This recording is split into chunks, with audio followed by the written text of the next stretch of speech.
Finally দেখতে পাচ্ছেন Kolkata সায়রাং express প্রথমবারের মতো 10:45-এ কলকাতা স্টেশন থেকে ছেড়ে বহরমপুর ঢুকেছে 1:40 এবং দ্বিতীয়বার হল্ট দিয়ে কলকাতা সায়রাং এক্সপ্রেস বহরমপুর স্টেশন থেকে ছেড়ে যাচ্ছে। তার পরবর্তী হল্ট মুর্শিদাবাদ জংশন স্টেশনের উদ্দেশ্যে।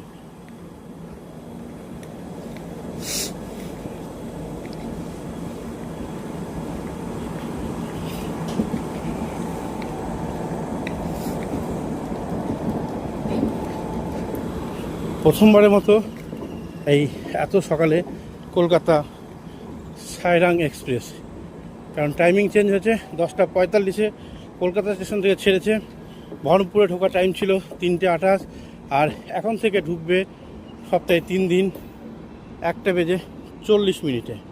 দেখতে পাচ্ছেন বহরমপুর পোর্ট স্টেশন থেকে ছেড়ে যাচ্ছে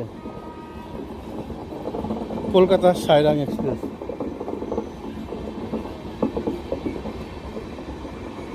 এক নম্বর প্ল্যাটফর্মে মাত্র একটা স্লিপার S7 আর দুটো জেনারেল বাইরে ঝুলছিল, বাকি সবগুলোই প্ল্যাটফর্ম পেয়েছে। মানে এক নম্বরে আর মাত্র 3টে কোচ দাঁড়ানোর মতো প্ল্যাটফর্ম করলেই পুরোপুরি হয়ে যাবে, আর 2 নম্বরটা একটু বেশি করে বাড়াতে হবে।